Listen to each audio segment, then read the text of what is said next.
इस बीच एक और वीडियो इजरायली एयरफोर्स ने जारी किया है जिसमें यमन में ऑपरेशन के लिए भेजे गए फाइटर जेट्स, किस तरह से रिफ्यूलिंग की गई उनकी, किस तरह से ट्रांसपोर्ट, चॉपर्स, फाइटर जेट्स सबके कोऑर्डिनेशन के साथ इस पूरे हमले को अंजाम दिया गया, इसका वीडियो जारी किया गया है। तो मतलब साफ है, वो बताना चाहता है कि देखिए तैयारी हमारी पूरी थी, हमारे पास बेहतरीन तकनीक मौजूद है, हमारे पास दुनिया की सबसे बेहतरीन इंटेल इनपुट मौजूद है, और अगर हमें हवा में ज्यादा देर तक रहना पड़ता हमारे फाइटर जेट्स को और ईंधन की कमी हो जाती तो हमारे रिफ्यूलिंग विमान जो है ट्रांसपोर्ट, वो भी वहां पर रिफ्यूलिंग विमान भी मौजूद है, तो एयर टू एयर रिफ्यूलिंग भी हो रही है। तो किस तरह से एक बड़े ऑपरेशन के लिए, घातक ऑपरेशन के लिए एक क्लोज कोऑर्डिनेशन था इंटेल इनपुट का, ट्रांसपोर्ट का, चॉपर्स का, फाइटर जेट्स का, और किस तरह से उसको अंजाम दिया गया, इसका वीडियो जारी किया है। तो वीडियो जारी करके वो एक तरह से नैरेटिव सेट करना चाहता है कि देखिए हम ना तो डरते हैं, ये मत सोचिए कि हम छोटे मुल्क हैं, हम दुश्मनों से घिरे हुए हैं, लेकिन हमारे पास ताकत कुव्वत ऐसी है कि हम दुनिया के बड़े से बड़े मुल्क को टेक्नोलॉजी सप्लाई करते हैं।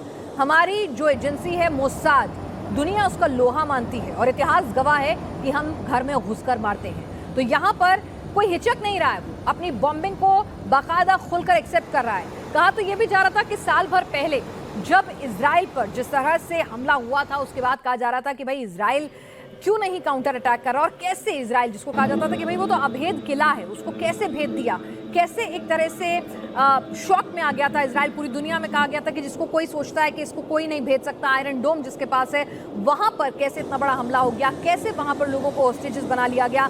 तो इजराइल को लेकर बड़े सवाल उठने लगे थे। उसके बाद जो इजराइल का काउंटर अटैक था, तो लोगों ने ये भी कहा कि भाई इतना लंबा वक्त क्यों लग रहा है, क्यों इतना वक्त लग रहा है इजराइल को अपने दुश्मनों से निपटने के लिए। लेकिन इजराइल ने फ्री फॉर फ्रंट वॉर का सामना किया और सही वक्त का इंतजार किया, और जब सही वक्त आया तो एक एक करके उसने, फिर चाहे वो हानिया हो, नसरल्ला हो, एक एक करके अपने तमाम दुश्मनों का खात्मा किया और घर में घुसकर किया। और उसके बाद उसको कोई परवाह नहीं थी कि ईरान ऑल आउट वॉर भी करता है तो भी मंजूर है।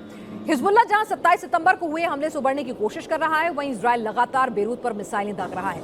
इजराइल ने साउथ लेबनान पर एयर स्ट्राइक की, कई शहरों में ताबड़तोड़ मिसाइल हमले दागे हैं, कई इमारतें जमींदोज हो गई हैं, सिविलियन इमारतों को भी टारगेट किया गया है। खबर है कि बिल्डिंग्स में हिजबुल्लाह ने अपने रॉकेट्स रखे हुए थे, गोला बारूद छिपा रखा था। हिजबुल्लाह पर इजराइल का नया हमला। हिजबुल्लाह के खिलाफ लेबनान में इजराइल हमले का नया वीडियो सामने आया है। इजराइल ने साउथ लेबनान के एल्जियर क्षेत्र में बम बरसाए, जिनसे भारी तबाही हुई। इजराइल एयरफोर्स की उत्तरी कमान का दावा है कि दोपहर में हिजबुल्लाह के ठिकानों पर हमला किया गया। हमला इतना घातक था कि जिन अड्डों पर बम गिरे वहां सिर्फ धुआं ही धुआं दिख रहा है, इमारतें ताश के पत्तों की तरह ढह गई हैं। इजराइल का दावा है कि हिजबुल्लाह ने इन इमारतों में घातक हथियारों को छिपा कर रखा था। इसके अलावा कई लड़ाके इन अड्डों पर छिपे हुए थे, जिनकी वहां कब्र बन गई। इजराइल लगातार लेबनान की राजधानी बेरूत को निशाना बना रहा है, दहिया इलाका जहां नसरल्ला मारा गया था।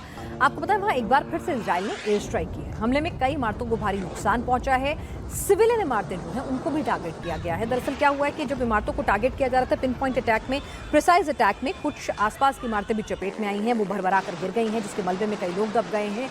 इजराइल गाजा की तरह बेरूत के दाहिया इलाके को समतल बनाने पर तुला हुआ है, ऐसा आरोप लग रहा है कि वो सिविलियंस की भी परवाह नहीं कर रहा है। 13 दिन में दर्जनों इमारतें कैसे के कर जमींदोज हुई हैं इन मिसाइल हमलों में, देखिए इस रिपोर्ट में। बेरूत में हमला, 45 की मौत। इजराइल ने बेरूत के दहिया इलाके में फिर एयर स्ट्राइक की है, जिसमें कई इमारतों को भारी नुकसान हुआ है। वहां मिसाइल गिरने के बाद आग लग गई, इमारतों की खिड़कियां टूट गई, चारों तरफ जहरीला धुआं फैल गया।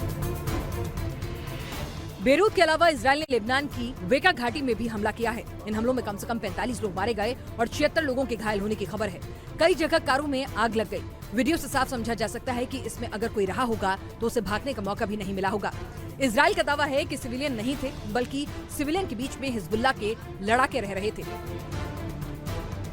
इजरायली हमलों में बेरूत भी अब गाजा की तरह धीरे धीरे खंडर होता जा रहा है। लोग शहर छोड़कर सुरक्षित ठिकानों की तरफ भाग रहे हैं, क्योंकि लोगों को अंदेशा है कि बेरूत के इन इलाकों में इजराइल के हमले जारी रहेंगे, जहां हिजबुल्लाह के अड्डे बने।